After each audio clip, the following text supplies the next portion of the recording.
오늘 본문 사도행전 10장 34절에서 37절까지의 말씀을 이제 전체적으로 봤을 때 자세, 참된 하나님을 경외하는 자, 그리고 하나님을 두려워하는 자, 그리고 하나님의 의를 행하는 자의 그런 자세, 그리고 하나님 앞에 어떠한 태도를 또 나타내야 되는지에 대해서 이 짧은 말씀 성구 구절 안에 다 담겨 있는 것 같습니다.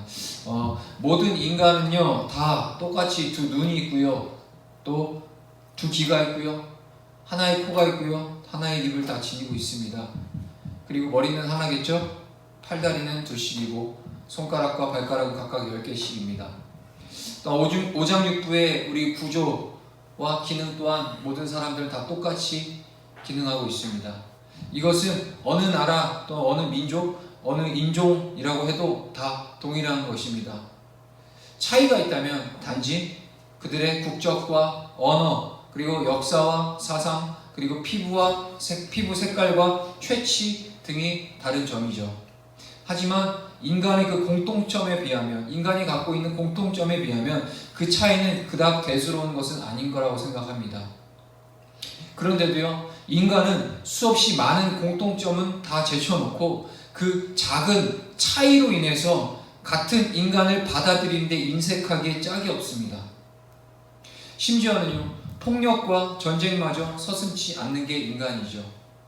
공통점이 훨씬 더 많고 인간의 그 존재로서의 그런 하나님의 형상을 닮은 인간으로서의 공통점을 바라보기보다는 지극히 별것 아닌 차이점들 때문에 인간의 자신들의 그 욕심과 자신들의 탐욕과 그런 서로 다름에 대한 그런 부정함으로 인하여서 폭력과 전쟁마저 서슴지 않는 그러한 모습들을 인간들 속에서, 인간의 인류 역사 가운데 우리는 발견하고 있다는 겁니다. 그렇다면 우리는 여기에서 한 가지 중요한 사실을 알 수 있습니다. 인간이 같은 인간을 받아들이는 것도 이렇게 쉽지 않고 어려운 일이라면, 과연 그렇다면 하나님께서 인간을 받아들이신다는 것은 아예 불가능하지 않겠느냐는 말인 거죠. 하나님께서는요, 창조주이신데 반해 인간은 피조물에 지나지 않습니다. 하나님께서는 영원하시나 우리 인간은 유한한 존재에 불과하다는 거죠. 하나님께서는 거룩하신데 반대로 인간은 죄와 사망의 그 악취, 냄새나는 악취를 풍기는 추악한 죄인이라는 거예요. 하나님과 인간은 이렇듯 그 본질 자체가 확연하게 완전히 다른 존재입니다. 그러므로 하나님께서 당신과 본질적으로 다른 우리 인간을 받아들여 주신다는 것은요, 우리의 개념과 상식으로는요 도저히 상상할 수조차 없는 일처럼 보여진다는 거예요. 하지만 오늘 우리가 나눈 이 본문이 그와는 정반대의 사실을 우리에게 전해주고 있다는 데 우리는 놀라지 않을 수 없다는 겁니다. 하나님께서 우리의 아버지가 되어주시고, 하나님께서 우리를 구원해 주시고, 또한 심지어는 하나님께서 당신의 우리를 자녀로 삼아주셔서 하나님의 영원한 나라에 우리를 품어주시고 함께 해주신다는 것이 이제는 너무 당연한 일처럼 여겨지시나요? 아니요, 절대요. 차차는 그 피조물들 사이 안에서, 사람과 사람 안에서도 인종이 다르고 문화가 다르고 역사가 다르고 피부색이 다르고 심지어는 몸에서 나는 체취가 다르다고 해갖고 서로 핍박하고 멸시하고 이질감을 가지고 그렇게 하나 되지 못하고 같은 마음을 가지고 품어내지 못하는 인간의 그런 연약한 모습을 비추어 봤을 때, 그런 모습으로, 그 관점으로 하나님을 어떻게 우리가, 하나님께서 그런 우리를 받아주신다는 거에서 우리는 용납할 수 있냐라는 거죠. 내로남불이라는 말이 있죠. 내가 하면 로맨스고 남이 하면은 불륜이다.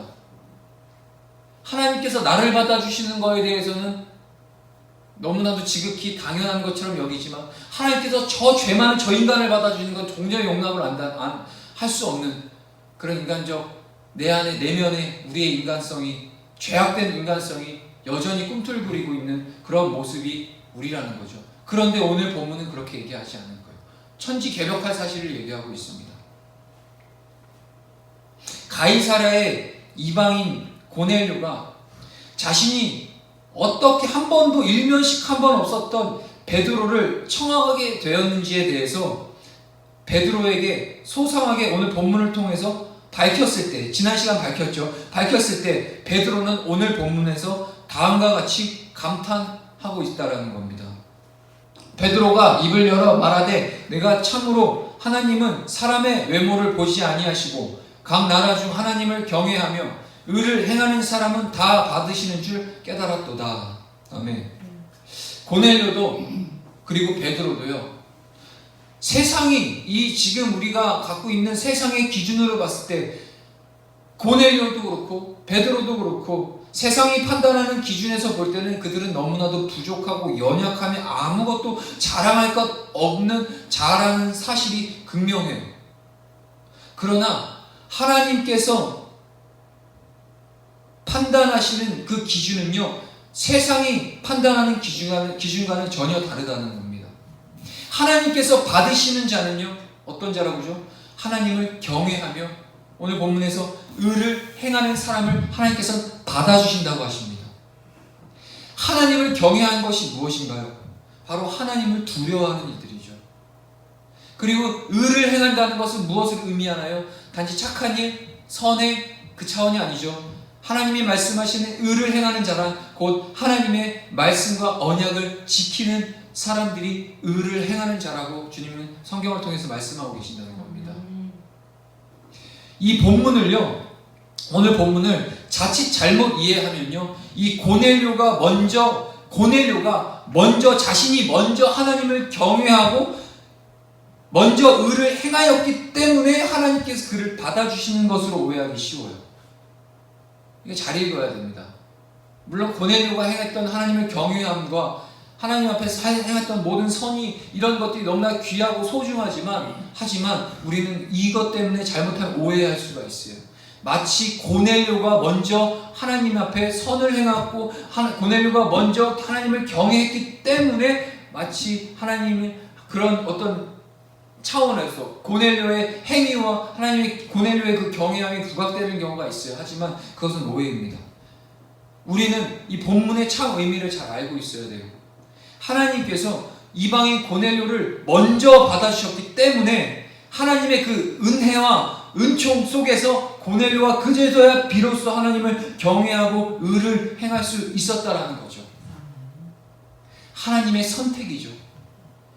저와 여러분들이 이곳 가운데 나와 이 예배당 가운데 나와 이 주일날 저녁을 우리가 세상 가운데 내버려두지 아니하시고 이렇게 예배자로서 설 수 있고 끝까지 경건의 모양과 경건의 능력 안에서 우리가 이렇게 하루하루를 살아가고 지내갈 수 있다는 것은 우리의 어떠함도 아니요, 우리의 의지도 아니요, 먼저는 주님께서 우리를 택하여 주셨고 우리를 당신의 자녀 삼기로 작정하여 주셨기 때문에 그런 전제 안에서 우리가 해낼 수 있는 의지가 주어진 거라는 겁니다.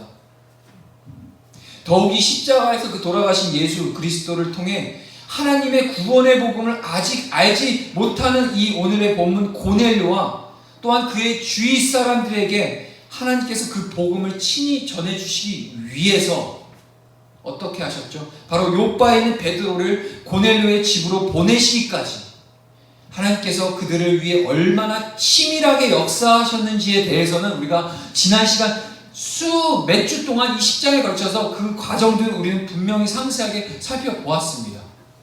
그렇죠? 하나님께서 한치의 1.1에게 오차도 없이 한치의 오차도 없이 사람들을 준비시켜 놓으셨고요. 그들의 마음을 잡고 상황을 만들어 주셨고 베드로를 준비해 주셨고 무장의 시몬의 집을 준비시켜 놓고 다양한 모든 상황들을 하나님께서는 당신의 방법과 당신의 시간에 맞춰서 완벽하게 준비해 놓으셨던 그 상황들을 우리는 지난 시간 계속해서 그것들을 봤어요. 하나님께서 먼저 그들을 다 받아주시지 않았던들 이런 오늘 이 상황은 전혀 불가능했을 신비로운 그 구원의 손길이 주님 오늘 본문에 담겨있다는 겁니다. 특히 본문에서요 나타나고 있는 이 받으시다, 하나님께서 받으신다라는 의미로 사용된 헬라어 덱토스라는 이 단어의 원형은요 데코마이, 즉 영접하다라는 의미가 있다는 거예요. 단지 줬으니까 받을 게 차원이 아니라 하나님께서 당신을 경외하는 자 그리고 당신의 의를 행하는 자를 내가 받겠다라고 하는 그 의미에는 곧 영접하겠다라는 의미가 있다라는 겁니다. 하나님께서 더러운 죄인인 인간을 받아주시되 이 죄인이기 때문에 그냥 아무렇게나가 아니라 당신의 그 지성을 다해서 받아주시겠다는 의미를 담고 있다는 거예요. 고넬료가 하나님을 알기도 전에 하나님께서 먼저 고넬료를 영접해 주신 것입니다.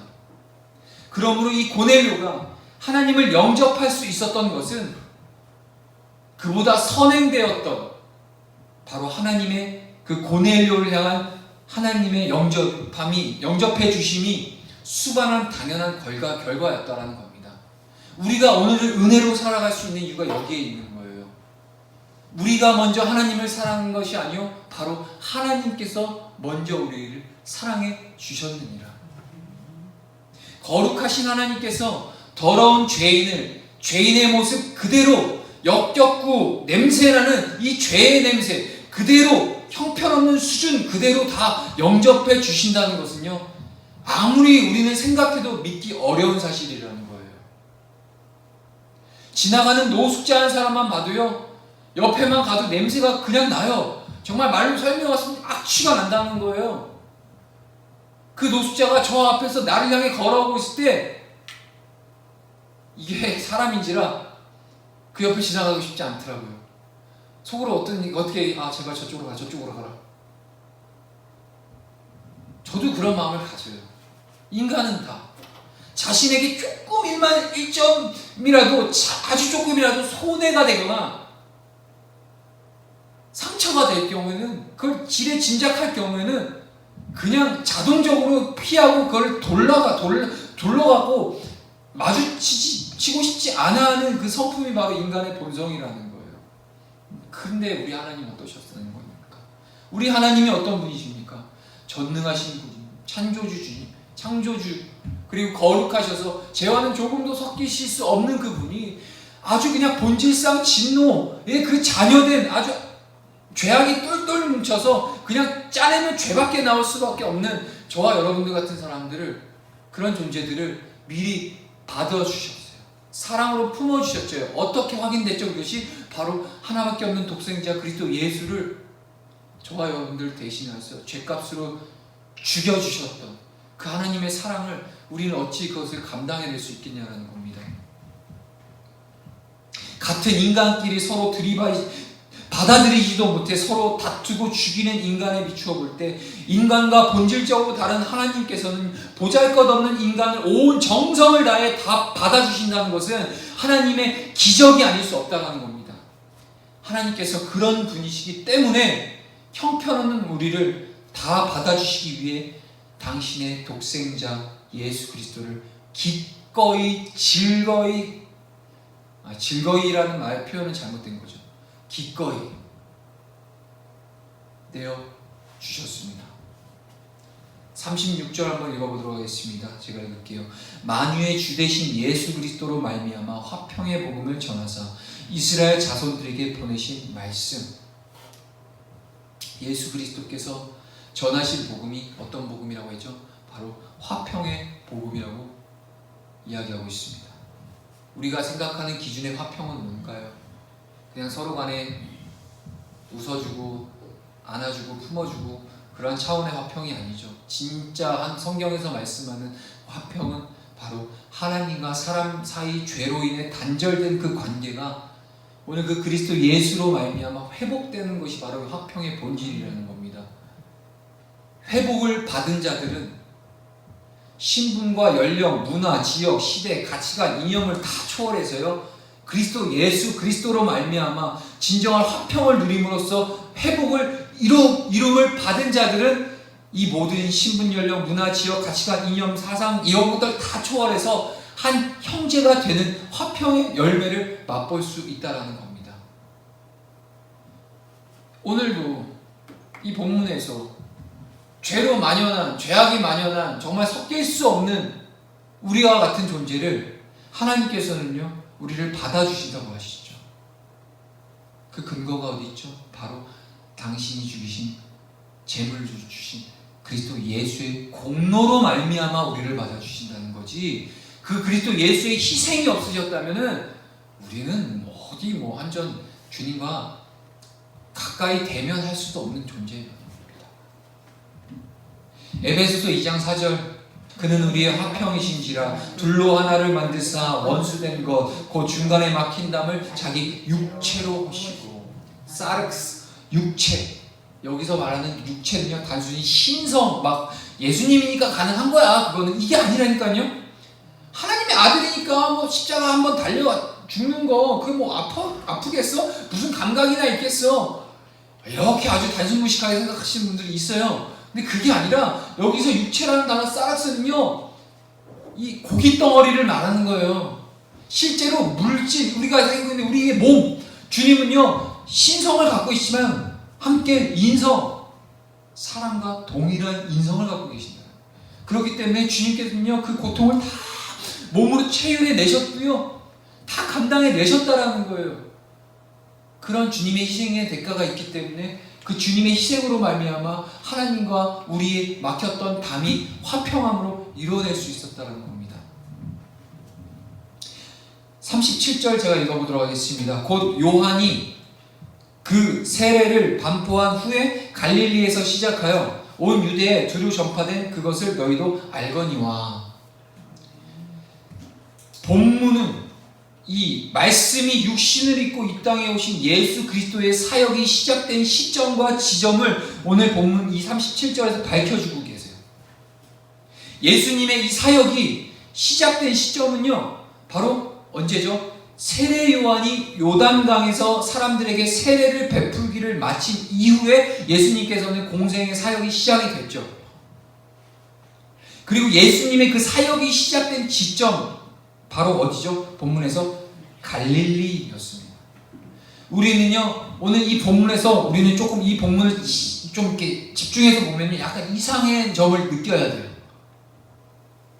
발견할 수 있어요. 이상한 점. 그것이 뭐냐? 바로 세례 요한을 한번 돌아가 볼게요. 예수님 사역 바로 직전에 예수님을 이제 준비하고 소개했었던 세례 요한의 사역. 세례 요한의 역할은 오늘 그 마태복음 3장 3절에 밝혀져 있는 것처럼 예수 그리스도 그가 오시는 길을 예비하는 게 바로 세례 요한의 일이었죠. 이를테면 그 죄의 노예가 된 그 사람들로 하여금 메시아이신 예수 그리스도를 만날 수 있게끔 심령의 길을 닦아주는 것이 바로 세례 요한의 사역이었어요. 그가 그 역할을 감당했었던 곳이 바로 요단강 하류, 즉 요단강은 어디에 있냐? 예루살렘에 있었어요. 예루살렘과 가까운 인근에 있었던 요단강 하류에서 세례 요한은 사역을 이뤘다는 겁니다. 그런데요, 예수 그리스도 그 주님의 사역이 시작된 곳은 세례 요한이 사역을 이뤘던 요단강 하류, 즉 예루살렘 인근과는 정반대쪽인 요단강 상류에 있는 갈릴리 지방이었습니다.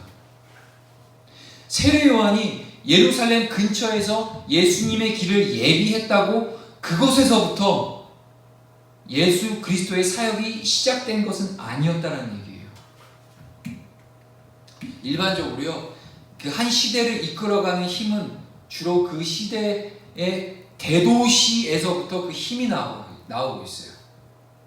정치, 경제, 교육, 문화적인 힘이 주로 이 대도시 안에 집중되어 있기 때문에 그곳에서부터 그 시대를 다스리는 힘이 나오는 거죠. 이런 의미에서 이 세례 요한이 이스라엘의 그 중심 도시인 예루살렘 그 부근에 있는 요단강 하류에서 사람들에게 세례를 베풀며 예수 그리스도의 길을 예비한 것은 매우 적절했다고 우리는 이야기할 수 있어요. 그렇다면 우리가 생각해 볼게요. 예수님의 사역 역시도 예루살렘을 중심으로 시작되는 것이 마땅한 일이 아니겠냐라는 거예요.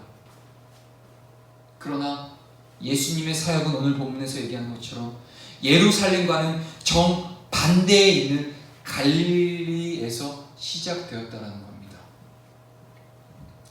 갈릴리는요, 예루살렘과는 달리 이스라엘에서 가장 낙후되고 가장 가난한 빈민들이 모여 사는 곳이었어요. 예루살렘이 이스라엘의 정점이었다면요, 갈릴리는요 이스라엘의 가장 밑바닥이었다는 겁니다. 왜 예수님의 사역은 그곳에서부터 시작되었을지 우리는 생각해 볼 이유가 있습니다. 왜 예수님께서는 하필이면 그 갈릴리를 당신의 사역의 시작점, 곧 출발점으로 삼으셨을까요? 예수님께서 마태복음 5장 3절 통해 이렇게 말씀하십니다. 한번 읽어볼까요? 시작. 심령이 가난한 자는 복이 있나니 천국이 그들의 것이니요. 우리가 너무나도 잘 아는 말씀, 삼상수훈의 귀한 말씀이죠. 심령이 가난한 사람이 복된 것은요, 천국이 그런 사람들의 것이기 때문이라는 것을 오늘 이 마태복음 5장 3절에서 이야기하고 있죠. 그러나 예수님이 동일한 말씀, 이 마태복음 5장 3절 삼상수훈의 이 동일한 말씀을 누가복음 6장 20절에서는 약간 다소 다르게 표현해서 기록해 놓고 계세요. 한번 읽어볼까요? 시작. 예수께서 눈을 들어 제자들을 보시고 이르시되 너희 가난한 자는 복이 있나니 하나님의 나라가 너희 것이니요. 같은 산상수훈을 누가복음에서는요 약간 다르게 표현했어요. 누가복음에 이게 여기서 왜 다르게 표현됐는지에 대해서 우리가 좀 그 누가복음의 수신자, 누가복음 저자인 누가가 이 누가복음을 누구에게 썼죠? 바로 그 당시에 데오빌로 가카라는 불리는 당시에 유력한 사람에게 수신했었던 편지예요. 자, 그는 데오빌로라는 사람은요 당시 사람들에게 가카라고 불릴 정도로 지닌 것도 많이 있고요, 또한 지체 높은 상류층의 사람이었어요. 따라서 이 누가복음의 저자 누가는요 이 지체 높은 데오빌로에게 단순히 가난한 자라고만 말함으로써 예수님의 그 진의를 더 정확하게 전달할 수 있었다는 거예요. 실제로 데오빌로라는 사람이 누가복음의 그 수신자로서 1차 수신자로서 데오빌로라 가카라는 사람에게 얘기하기 위해서 누가복음을 기술했는데요, 그 데오빌로는 지체 높은 사람, 가진 것도 많은 부한 사람이었어요. 그래서 그에게 얘기했을 때 심령이 가난한 자라기 마태복음의 표현을 쓰기보다는 실제로 가난한 자는 복이 있다라고 했을 때 그 데오빌로는 훨씬 더 그 안에 있는 본문에 대한 그 의미를 이해할 수 있었다는 거예요. 왜냐하면 자신은 가난해 본 적이 없거든요. 자기는 가진 게 너무 많거든요. 근데요 세상의 관점과는 다르게 이 누가가 데오빌로에게 얘기하는 그 복의 개념을 완전히 깨는 게 세상의 개념과는 완전 다르게 얘기하는 게 복이 있대요. 누가 복이 있대요? 가난한 사람이 복이 있대요. 근데 이 데오빌로는 어떤 사람이었죠? 지체 높은 사람이었어요. 부한 사람이었어요. 한마디로 말해서 넌 복이 없는 사람이야 라고 얘기를 하는 거예요. 그러면서 이제 전개를 이제 쭉 일어나가죠. 예수님을 소개하는 거예요.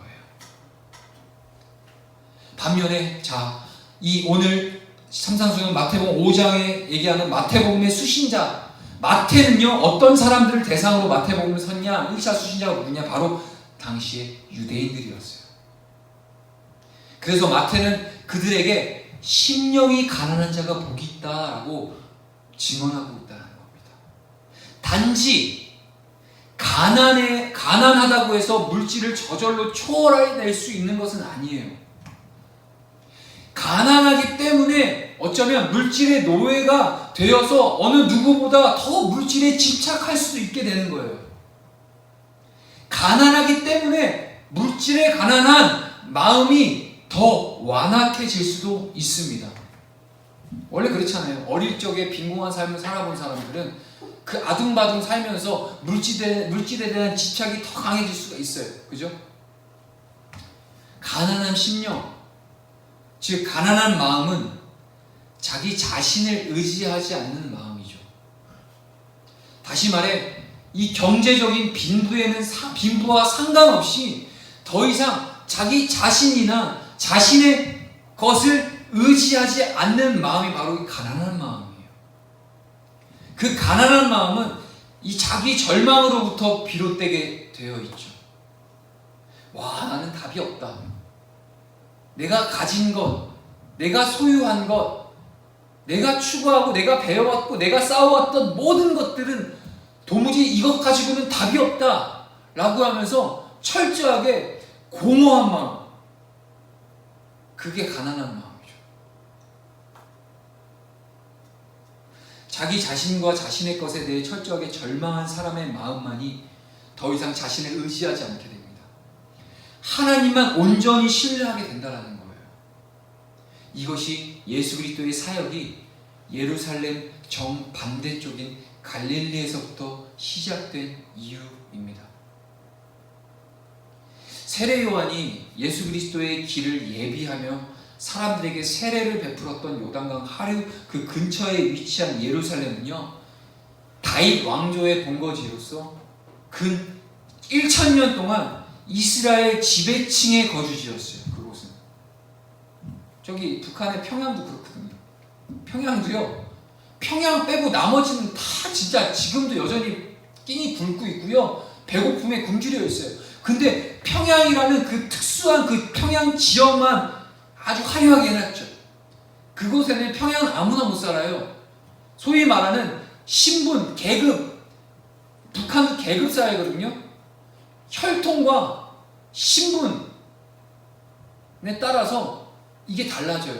그래서 아무리 똑똑하고 아무리 엘리트라도요, 아무리 똑똑하고 아무리 박식하고 아무리 천재기가 있더라도요, 그 사람이 신분이 원래 그 혈통이, 성분이 당을 위배했던 한번 그 경험이 있다든가 그 집안에, 아니면 예수를 믿었다라든가 하는 그러한 기록이 남잖아요. 그러면 아무리 똑똑하고 북한에서는요, 아무리 엘리트 막 천재라도요, 올라갈 수 있는 한계가 딱 정해져 있어요. 평양은요, 근데 반대로 혈통, 신분, 이게 상위 1%들만 사는 지역이 바로 평양이에요. 철저하게 김일성, 김정일, 김정은에게, 그 당에게 철저하게 수령에게 복종하는 그 철저한 그 신분 위주로 구성되어 있는 도시가 바로 평양이라는 도시예요. 제가 예를 들어 평양을 얘기했지만 그 외에 나머지 이제 뭐 함경남도, 함경북도, 다양한 평양 외에 그 다양한 곳은, 다른 외의 곳은요, 다 여전히 힘들고 배고프고 어려운 가운데 있는 곳이에요. 근데 자꾸 이제 언론은 평양만 비추어서 북한도 살만하네, 북한도 저 정도면 사람 살만한 데 아니야, 어쩌면 우리나라보다 더 괜찮은 것 같은데, 좋은다, 살기 좋은 나라다 하면서 거짓된 파라다이스를 평양만 보여주고 그렇게 해서 선전을 한다는 거예요. 아무튼 거짓말이죠, 그거는. 자, 그것처럼 예루살렘 또한 마찬가지였어요. 당시에 1000년 동안 이스라엘의 지배층들이 주로 거주하는 곳이 예루살렘이었어요. 지배층이란 뭐죠? 학력과 경력 그리고 신분, 재력이 출중한 상류층을 의미하고 있죠. 따라서 그들은요, 예수 그리스도의 복음을 절박하게 받아들일 필요가 없는 사람이었다는 거예요. 이해가 되세요? 등 따시고 배부르면요, 절대 하나님 안 찾습니다. 이게 상대적인 어떤 기준이 있다고요. 옆에서 잘 먹고 잘 사는 사람들 보면 이제 막 나보다 조금이라도 나은 사람만 보면 이제 배 아프다고 하잖아요. 우리 대한민국에만 이제 유일한 속담, 사돈이 팔촌이 땅을 사면 배가 아프다라는 속담. 이 외국 사람들은요, 이 속담 알려주면 무슨 얘기인지 이해를 못해요. 어떻게 그럴 수가 있냐? 사돈의 팔촌이 있고 우리 식구가 땅을 샀으면 좋아해야 되고 번성하면 즐거워해야 되는데, 이상하게 우리나라 민족은 배가 아프대요. 아무튼 상류층, 재력이 출중한 그 상류층을 의미하는데요, 그들은 예수 그리스도의 복음을 절박하게 받아들일 필요가 없다는 거예요. 등 따시고 배부르니까, 가난하지 못하니까, 심령에 가난할 틈이 없는 거예요. 이들은 그 가난함을 어떻게 해서든 자신들이 갖고 있는 재력과 부귀와 영화와 그런 것들로 채워나가기에 정신없이 살아갔던 사람들이기 때문에, 굳이 예수님께서는 그곳에 가서 듣고자 하지 않는, 자세도 안 되는 인간들에게 먼저 복음을 시작을 할 이유가 없었다는 거예요. 그들은 자신들의 학력과 재력, 경력, 신분, 종교적 관습으로 자기 자신을 지킬 수 있다고 그렇게 생각했었던 자들이었습니다. 그러한 이유로 주님께서는 예루살렘에 시작 안 하셨고요. 예루살렘의 반대쪽에 위치한 갈릴리의 사정은 전혀 달랐죠. 지리적으로 이스라엘 북쪽 끝자락에 위치했었던 그 갈릴리는 제가 방금 말씀드렸던 것처럼 이스라엘에서 가장 낙후된 변방이었어요. 갈릴리 호수 주위에 띄엄띄엄 자리 잡고 있는 마을치고 빈민촌이 아닌 곳이 없었다는 겁니다.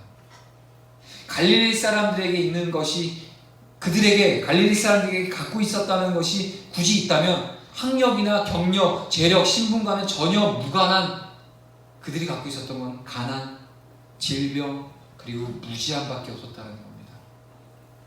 다시 말해 그들에게는 스스로 자기 자신을 지킬 수 있는 힘이나 능력이 전무했습니다. 따라서 그들은 자신들의 그 공고함으로부터 자신들을 건져줄 메시아를 대망하고 또 믿지 않을 수 없었다라는 거죠. 그 이외의 다른 방도가 그들에게는 존재하지 않았기 때문이에요. 하루하루 그들의 삶을 목매고 옥조아 오는 것은 끔찍한 기근과 가난 속에서 내일 일어나면 당장 내일 먹을 것을 걱정해야 되고 염려 가운데 살아갈 수밖에 없는 그 빈민가 갈릴리 그 지역에 그 사람들은요 소망이 하나도 없었던 거예요. 단지 그들이 그간 소망을 붙들고 있었던 단 한 가지 일은 바로 한 가지, 언젠간 이런 상황 속에서 우리를 해방시켜줄 약속된 메시아가 오실 것이다라는 그런 메시아 대망 사상이 그나마로도 그들을 그 하루를 견디고 살아가게 할 수 있는 유일한 소망이었다는 겁니다. 심령의 갈급함이었죠. 그러므로 예수님께서는 스스로 믿을 구석이 많은 예루살렘 사람들을 다 제쳐놓으시고 오직 메시아만을 대망하는 사람들이 모여 사는 그 갈릴리를 당신 그 사역의 시발점으로 삼으셨던 것은 어쩌면 지극히 당연한 일이라는 겁니다. 이사야서 9장 1절이 다음과 같이 증언하고 있죠. 함께 읽어보도록 하겠습니다. 시작. 전에 고통받던 자들에게는 흑암이 없으리로다. 옛적에는 여호와께서 스불론 땅과 납달리 땅이 멸시를 당하게 하셨더니 후에는 해변 길과 요단 저쪽 이방의 갈릴리를 영화롭게 하셨느니라. 아멘. 여기서 이야기하는 이사야 9장 1절. 이사야 시대의 그 기록 배경은 여러분도 잘 아실 거예요. 바벨론 포로. 자, 스불론 땅과 납달리 땅은요 갈릴리 지역을 일컫는 말이에요. 그러므로 이사야 9장 1절 전에 고통받던 자들이란 곧 갈릴리 사람들을 의미하고 있어요. 이 본문에서만큼 그들이 얼마나 가난하고 무지하고 비천했으면 같은 동족으로부터 멸시당하는 고통을 겪어야만 했다라는 거죠. 한마디로 그들은 자기 자신에 대해 철저하게 절망만 가지고 있었던 사람들이었습니다. 소망이 없었다는 거죠. 자기 자신들로부터는 그 어떤 소망도 생성될 수 없음을 멸시의 땅인 삶의 현장에서 매일 철저하게 확인을 할 수 있었던 사람들이었다는 겁니다. 그래서 그들에게는 더 이상 더 깊은 흑암이 그들의 삶 가운데 있을 수 없었어요. 그만큼 캄캄한 어둠 속에서 살아가고 있었던 이 갈릴리 사람들, 그리고 바벨론 포로 가운데 끔찍한 포로 유수 그 과정 속에서 아이들은 노예로 팔려가고 여인들은 강간을 당하고 학살과 포로로 끌려가는 그 바벨론 나라를 향해서 그 이스라엘 백성들을 바라보는 수많은 선지자들과 그 하나님의 마음과 심정, 그것이 이사야와 예레미야를 통해서 잘 드러나고 있죠. 그들의 중심을 아시는 그 주님께서 갈릴리를 당신 사역의 시발점으로 삼으시고 그런 생명과 소망과 그 사랑의 빛으로 그들에게 임하셨기 때문에 그곳에는 빛이 임할 수밖에 없는 거죠.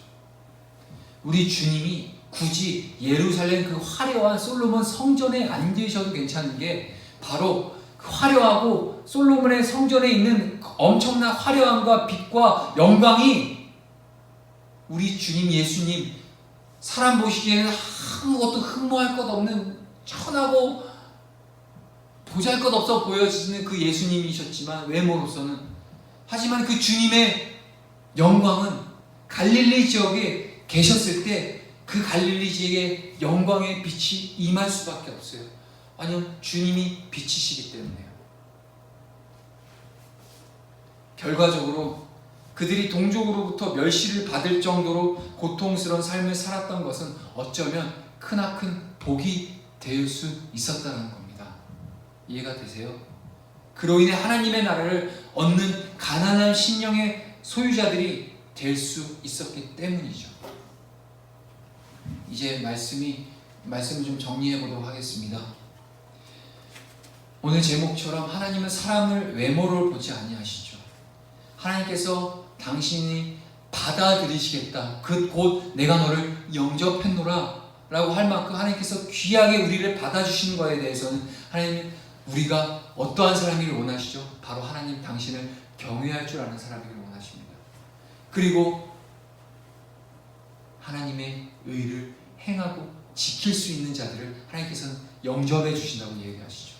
그건 곧 구원을 얘기하시는 거죠. 오늘 우리의 심령 가운데 어떠한 심령이 자리 잡고 있나요? 그리스도 예수 진리의 빛을 간절하게 소망하고 있는 갈급하고 애통하는 심령 속에서 오늘 이곳 가운데 앉아 계시나요? 아니면 그 예루살렘의 그 화려한 솔로몬의 궁전 가운데 거기에 적응이 돼서 어쩌면 오늘도 형식처럼 마치 고넬료가 하나님께서 고넬료를 향한 그 고넬료 집과 고넬료와 고넬료 집의 구원을 행하시기 위해서 하나님 이전부터 모든 상황들을 철저하게 준비시켜 주셨던 그 하나님의 은혜, 그것을 망각한 채 나는 경외했어 하나님을. 나는 하나님을 두려워했고 나는 하나님의 이름으로 구제를 많이 했기 때문에 나는 하나님께서 나를 용납해 주실 자격이 되는 사람이야 라는 그런 완전히 순서가 뒤바뀐 오해 속에서 우리는 이 자리에 앉아있지 않나요? 우리의 마음을 돌이켜보고 한번 진단해 볼 필요가 있다는 겁니다. 심령이 가난한 자, 마음이 가난한 자, 그리스도의 주님으로부터 오는 그 참된 말씀과 진리만이 나를 살리실 수 있고 주님의 그 말씀만이 나를 완전한 회복으로 평강, 화목, 화평, 그 샬롬으로 인도해 주실 수 있는 그 주님을 사모하고 간절히 기대하는 마음으로 오늘 하루를 살아가는 자, 그를 통하여서 하나님을 경외케 할 수 있고요, 그 마음이 곧 하나님의 의를 행할 수 있는 동기가 될 수 있다는 겁니다. 그러한 하루를 살아가시고 그러한 한 주를 살아가시고 그러한 여생을 살아가실 수 있는 저와 여러분들이 될 수 있기를 간절히 소망합니다. 함께 찬양.